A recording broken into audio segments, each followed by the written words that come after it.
In this video, I'm going to show you how to replace the crankshaft position sensor on this Ford F-350 with the 6.2 liter V8 engine. This is located at the back of the engine, and to access it we have to remove the intake manifold. And when doing this, it's always recommended to have new intake manifold gaskets on hand to replace them, that way you don't have any air leaks when you're done. Let's get started. Let's remove the two 8mm clamps holding both ends of this intake snorkel on so that we can make more space. So remove the coolant overflow tank hose that runs across it.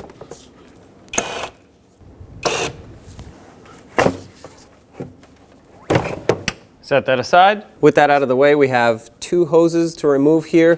One is this one, and one is the breather that comes off of the PCV. This one up front has a hose clamp. Mine looks like it's in very poor condition, so hopefully I can actually get it off of here. Sometimes that happens, we'll have to replace it. Take this hose off. Set that aside. For this line right here, there's gonna be, if you see this gray tab, there's gonna be a clip on it on the back side that you have to pry on. And once you twist that, that should release the whole line. And then you can push it out of the way. On the other side, we just have a few retainers holding on some of these hoses. Oh, looks like this one's already broken. It's supposed to be there. We'll pop this one out. Okay, there we go. Nothing else is attached over here. Use a 10mm socket and remove the two bolts holding this intake piece on. With these bolts off, you should be able to lift this right up and off. Over here, let's unplug the throttle body. There's a red locking tab that prevents this from just getting unplugged. So pry out on that and then press on the tab, disconnect the connector. Now this piece right here we have to remove so that we can get better access to the throttle body bolts. Now you can leave the throttle body attached to the intake, but it makes things easier if you just remove it and make more space for yourself. This does come off of the other piece of the intake, and doing it this way actually makes it a lot easier to get to this clamp. So use an 8mm socket and loosen up that clamp.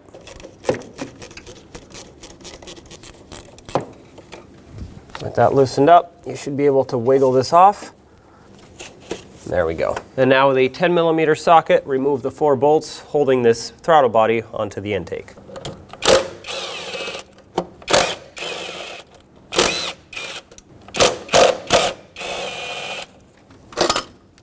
Set that aside. On this side there's a retainer we have to pop out. We have to free up the wiring harness from everywhere. This hose that runs across, I'm just going to disconnect from over here and set it out of my way. Let's unplug this connector, set that wiring aside, and since we're here, let's unbolt this solenoid.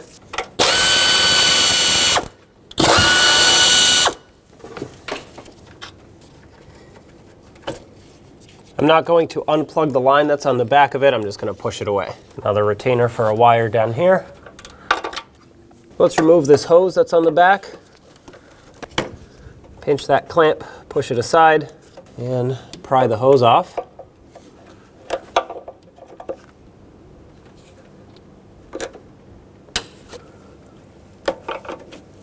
There we go. All the way in the back, we have these retainers that hold on this wiring harness. Those are going to be kind of tricky to take off. There's one on each side, but they have to come off because the harness is attached to the intake there. So do whatever you have to do and try to sneak in there with a trim tool to remove them and pop them out.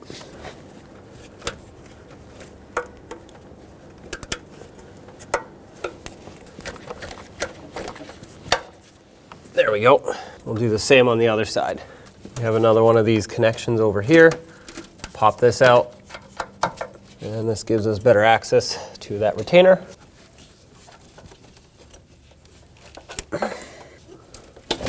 There we go. Now let's unplug the ignition coils, spark plug wires. Using an 8mm socket, unbolt the ignition coils. The connectors on the ignition coils will have red locking tabs on them that have to be pried out in order to get unlocked.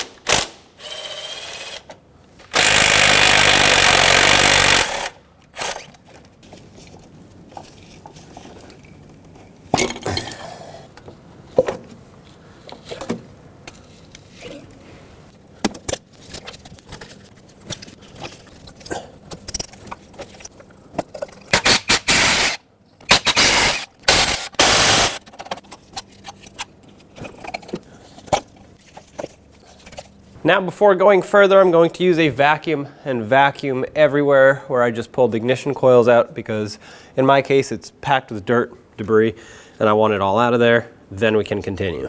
Next we have to disconnect the battery because the alternator needs to come out of our way, and we need to isolate power in order to do that. On the rear side of the battery, closest to the firewall, you'll find your negative battery terminal. Use an 8mm socket or wrench and loosen the mounting nut that holds this terminal down.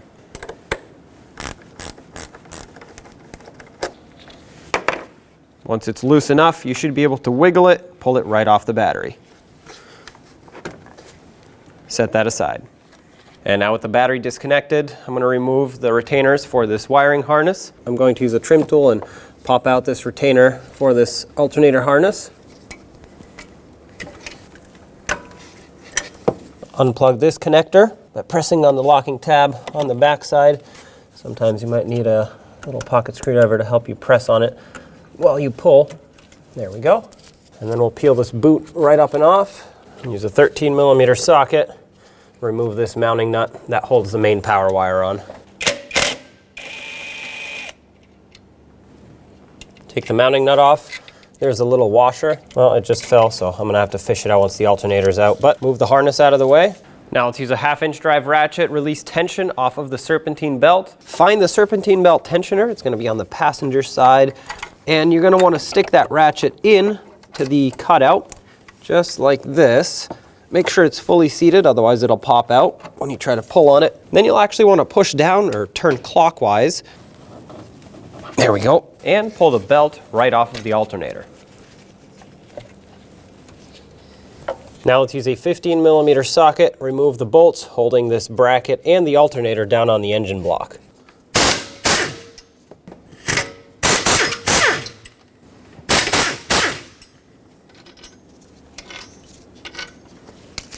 All the bolts are the same. Remove the bracket and lift the alternator up and out. Now let's unplug all the injectors. We're going to do this one side at a time. We have to pull the fuel rail off, but we are not disconnecting any fuel lines. We're just removing it and setting it to the side in the engine bay. The locking tabs for the fuel rail connectors are going to be on the front side, on the passenger side. So you're going to press with your thumb as you unlock these if you're using your left hand, but then on the driver's side they're going to be flipped around. Now there are two 8mm headed bolts holding this fuel rail onto the intake manifold. Let's remove both and then we'll slowly pull this fuel rail up and out.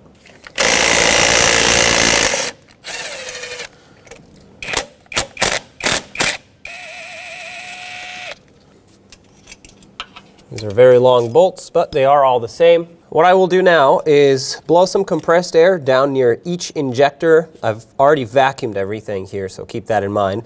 But the compressed air will blow the rest of the debris out. Then I will spray some brake parts cleaner. What that's going to do is it's going to sneak down in there and lubricate the O-rings temporarily. These are rated for fuel, the O-rings, so they will withstand the very little bit of brake parts cleaner that I'm going to spray at them. That will allow this to slide out without potentially disconnecting any of the injectors, because sometimes, especially if you're starting to pry up on it, the injectors themselves can pop out of the rail and then a bunch of fuel spills out, and that's exactly what we're trying to avoid. Make sure you have a clear work area, push everything out of the way.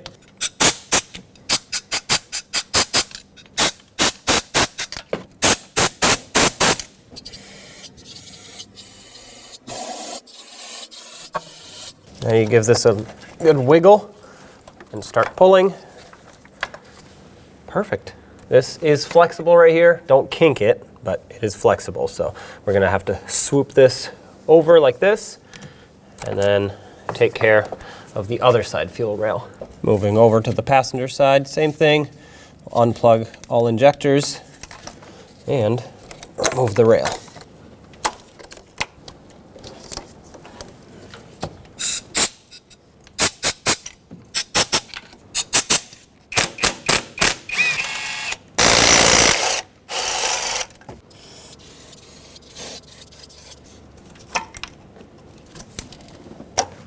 There we go. So we can take this, flip it, set it aside, bring the other rail close. Once again, try not to kink anything. And we can leave these right here as we do the rest of our work. Now let's start breaking free all of the intake bolts that hold this on. We're going to start from the outer ones and work our way towards the center, which is the opposite of the tightening sequence. 8mm socket for all of these bolts. Break them free and then go around and remove them all. Once you've broken them free, it doesn't really matter what sequence you go in. I'm going to start on this end and once again, cross pattern, 8mm socket, work your way towards the center.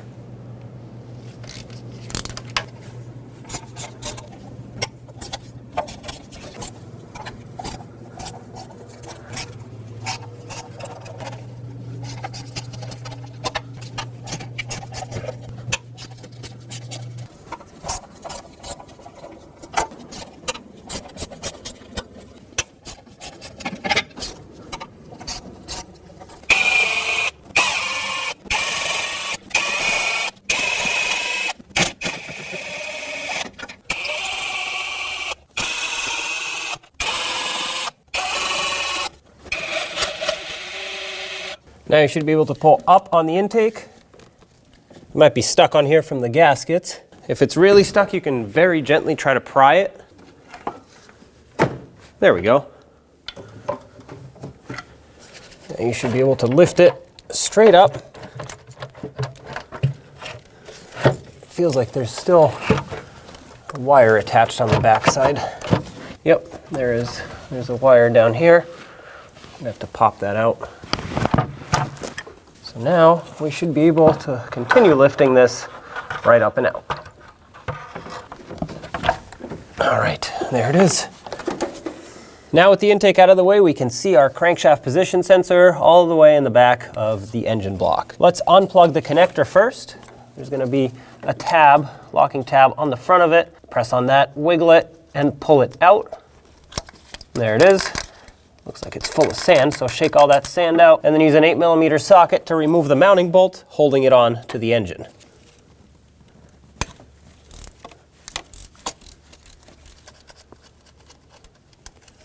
With that bolt out, we should be able to at least move the crank sensor around. Perfect. Now, it is quite long, and what you'll need to do is pry up while twisting, and that should allow it to come right up and out. And there it is. Once you're ready, take the new sensor, very carefully and gently slide it down into position. Make sure that it actually goes in all the way and lines up here. If this tab is sitting at an angle and isn't perfectly flat, down inside the engine, it did not go in its proper location. So pull that back out, resituate it, and of course at that point you want to make sure you have no metal particles stuck on the end of the magnet. Now put the bolt back in, snug it up, and torque this to 89 inch-pounds. Grab the connector, plug it in, make sure it clicks and it's locked in, and there you have it, crank sensor is replaced. Just as a tip, if you wanted to make sure that the sensor is reading properly, you could put a scan tool on the truck, disable the injectors, and crank it, see if it's picking up a crank signal. If it is, you're good to go. With the intake on the workbench, it's time to replace the gaskets. With a pocket screwdriver or a pick or anything that gets in here, there's a little slot that you can pry the old gaskets out of.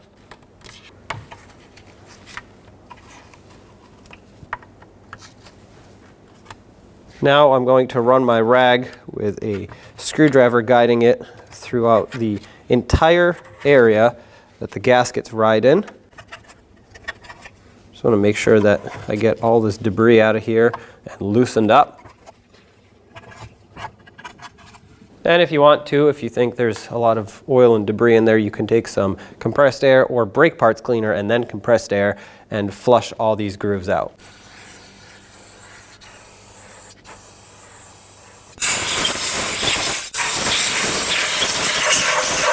Then have the new gaskets ready and slide them right over into their groove. Press them on, make sure they're fully seated, one at a time.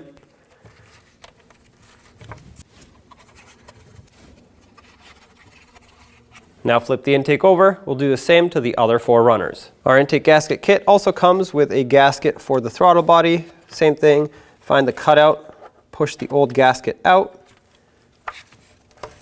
Clean the groove if needed.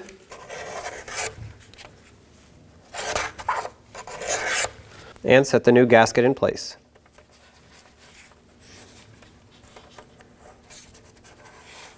Now we have to clean this surface where the intake sits. It is quite corroded and dirty for me, so I'm going to use a combination between a razor blade and a gasket scraper, as well as a vacuum cleaner to clean all of this up. And I'm going to plug all of the intake ports with some paper towels, that way debris doesn't get down there. And then at the end, I'm going to vacuum everything. That's why I mentioned the vacuum cleaner, as well inside the spark plug holes. I want everything clean, all debris out of the way, wipe it all down, and then finally install the intake back into position.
It's time to bring the intake back in. As you do, make sure the gaskets stay in position and don't slide off. Make sure you don't pinch any wires or hoses.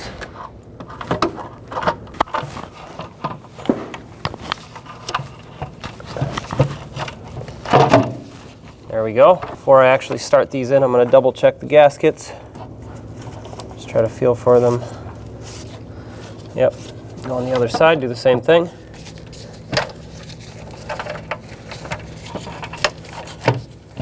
All right, all of this looks good. So let's start in the bolts and make sure that they all start in by hand.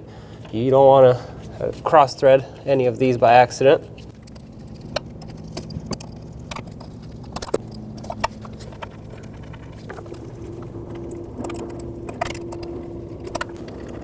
All right, we are good on all of them. They are started in. So let's bottom them out. I'm going to do this very gently with a power tool. I'm not actually tightening them. Then we'll go around, torque them down, and then double check them all. And that's going to finalize the installation of the air intake. I'm going to follow somewhat of a pattern. Might not be the exact pattern that is required for torquing, but once again, I'm just bottoming these out. Starting from the center, working your way towards the outer ones in a cross pattern.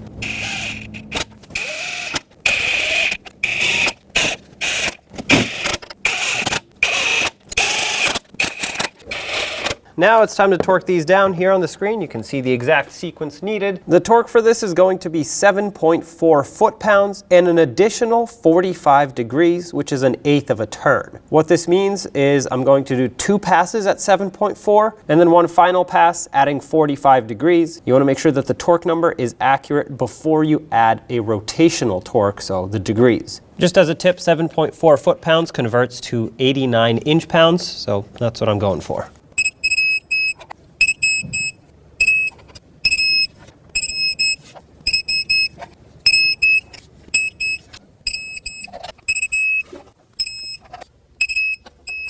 I'm just going to go around in a circle at this point, double check all of the bolts. Once again, 89 inch-pounds or 7.4 foot-pounds. Then we'll add 45 degrees.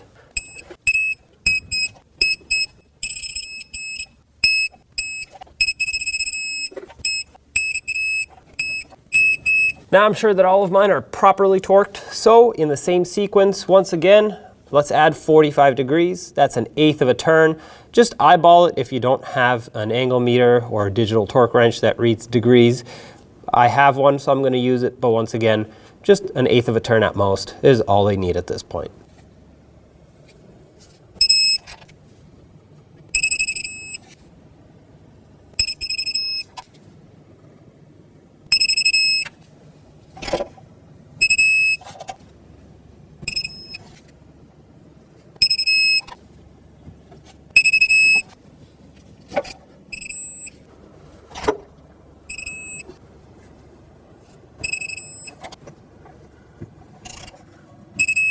That's all of them. At this point, you can't touch them anymore, or you alter the rotational torque that we just applied. So let's move along. Now with the intake secured again, it's time to bring the fuel rails back over and install them. Very careful with these. I'm gonna do this one at a time. Now these lower O-rings, for me, they are quite dirty. I'm going to clean them up and inspect them. These should be replaced, but if they are still pliable, soft, and they still are holding their shape, then you can reuse them if you have to, and that's what I'm going to do. Once again, I'm going to clean them up with a rag, make sure that they are free of debris, and then we'll slide the fuel rails down. All right, I got this side cleaned up. I'll get that side a little bit closer. Okay, so these are sitting approximately where they need to be. They haven't dropped in yet. I'm going to clean up the other side and place it into its spot. Okay, so both rails are sitting in their mounting holes, or on top of where they're supposed to be mounted. I'm going to take some brake parts cleaner, spray them at each O-ring, just like when we remove these. This is going to help them seat a lot easier. Once they drop down and lock in, we can put the 2 bolts in and finalize the tightening of the fuel rails.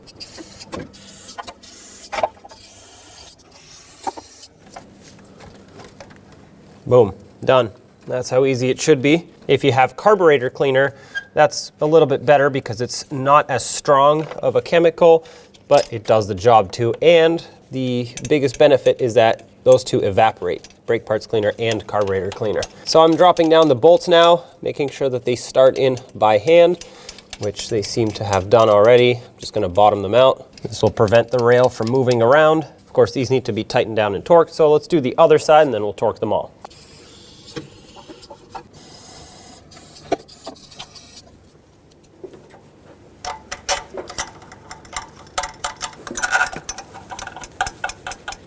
So there is a sequence to these, and that is because they torque the intake down as well. They go through the intake and squish it all down, as well as, of course, hold the fuel rail on. So we're going to go 89 inch-pounds on these as well, or 7.4 foot-pounds, just like on the rest of the intake. But then we're going to add 90 degrees, that's a quarter turn, to all of these, starting from the rear on the passenger side, moving to the rear on the driver's side, then the front on the passenger side, then the front on the driver's side. That is the sequence, and that is the torque spec. So let's torque them all to 89 inch-pounds, and then double check them. Then we'll add 90 degrees, which once again is a quarter turn.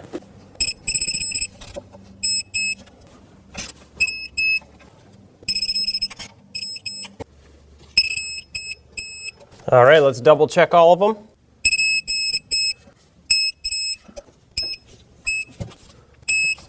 And now we can add our 90 degrees, once again, a quarter turn. Same sequence, starting from passenger rear, ending on the driver's front.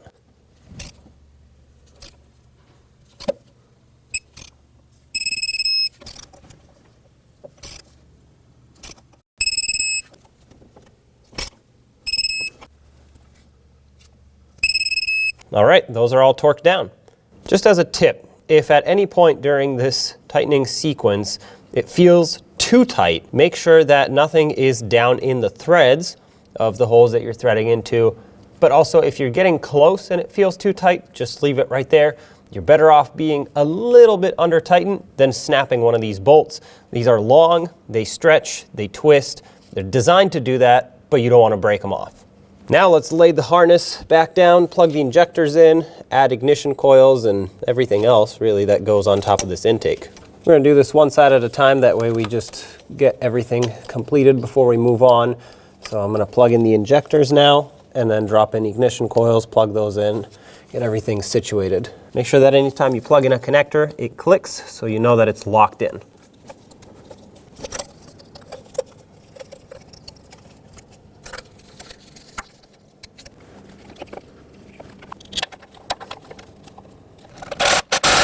If you're tightening these ignition coils by hand, about 1/8 of a turn after they bottom out is plenty tight for them.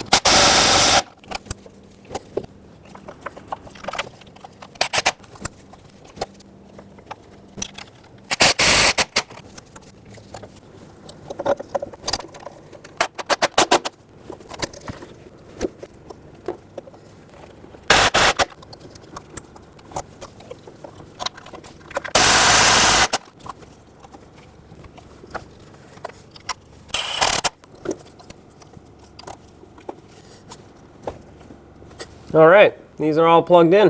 Now resecure any harnesses that you unclipped from the back, and let's plug in everything that goes on the side of the intake, starting with this passenger side PCV breather tube. Make sure that clips into place and locks in. Let's put this vacuum hose back on. Make sure it's pressed in all the way, and put the clamp back over. There we go. Put this solenoid valve back in, and the two bolts that hold it on.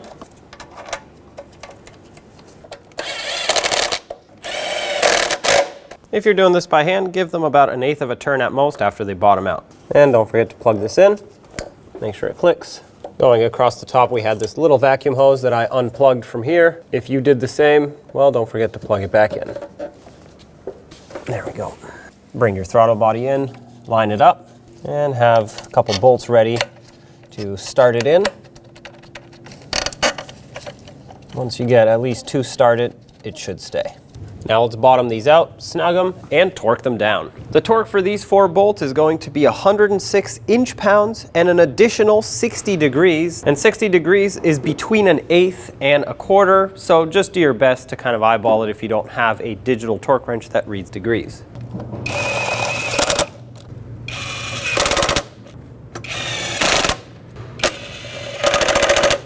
We're going to go in a cross pattern so we can seat this properly.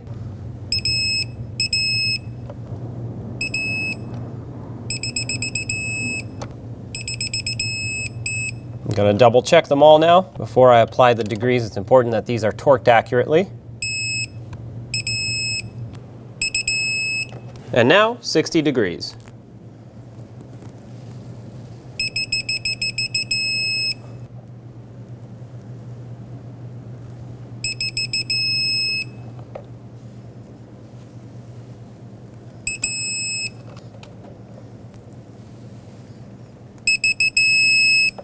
Don't forget to plug in the throttle body at the top. Make sure this connector clicks. There we go. Let's install this coupler that connects the throttle body onto the rest of the air intake. Slide it over and make sure it is fully seated. Use an 8mm socket to tighten up this clamp.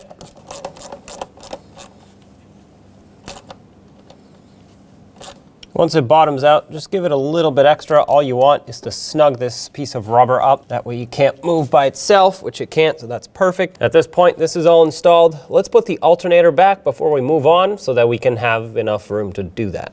Let's put the alternator back in its spot. Don't put the bolts in yet because this bracket has to go over.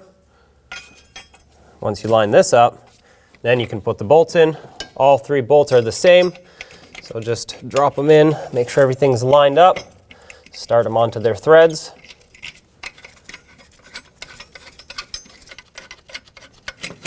Snug these bolts up.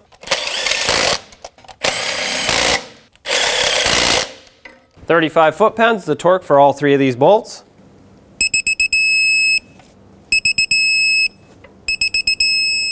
Get the wiring harness back. Resecure it anywhere that you removed it from. Plug in this electrical connector, make sure it clicks, and then peeling this main power wire back, you don't want to see any corrosion. If this is dirty and corroded, clean it up with some sandpaper. Mine's clean, so I'm going to take this mounting nut off, put the power wire on, put your lock washer on, and the mounting nut. Of course, make sure the wire goes through this slot, otherwise it's going to bend and break the plastic. Then take that 13mm socket, bottom this out, and once it bottoms out, which is right here, I'm going to give it 1/8 of a turn at most. That's it. The lock washer will lock it on. You don't want to snap this stud inside the alternator if it twists, because it can happen. And then cover it up with this boot so that debris and moisture stay out of the way. Perfect. Let's get the belt back on, and you want to make sure it's sitting on all of the pulleys. I have it on the power steering pump down there. Looks like it just came off of this idler. Checking everything else, it looks like it's still perfectly centered, which is great. Obviously, I will still check it after, but push on your tensioner, release tension, slip it on, double check again. Make sure you really take a close look at it so that you can make sure it's not going to fall off once the engine starts, because that is a possibility. There we go. All right. And once you're sure that everything is seated, remove your tool. To install the rest of this intake piece, you'll see that the lip on this coupler doesn't go all the way around. What you want to do is start this box, basically this resonator box, up on top and then push it down. That's going to completely seat it over that coupler. There we go. And then push it back, making sure that it is indeed fully seated and lines up with the two bolt holes. So drop in the two 10mm headed bolts. Snug them up.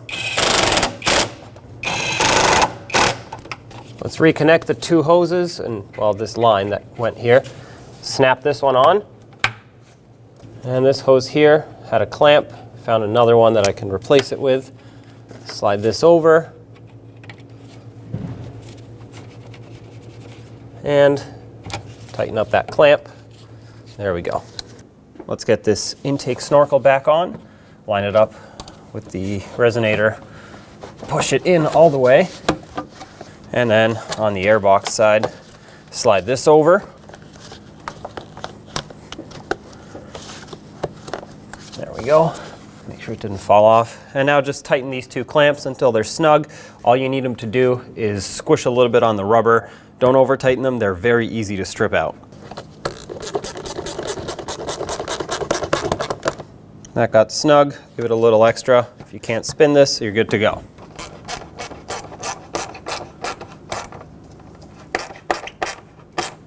Nice and snug, perfect.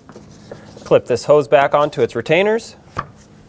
Now let's reconnect our negative battery terminal. Make sure that this is loose enough to be able to go all the way down. Once you've driven it as far down as you want it to be, tighten it up with that 8mm wrench or socket.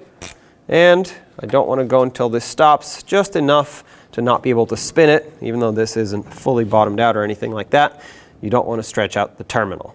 Also, if there's any corrosion on these connections, you want to make sure you clean that off. Mine are clean. When only the best will do, demand TRQ. The only company that lets you view before you do. TRQ is committed to offering the highest quality aftermarket auto parts that are engineered for peace of mind. Thanks for using and viewing with TRQ.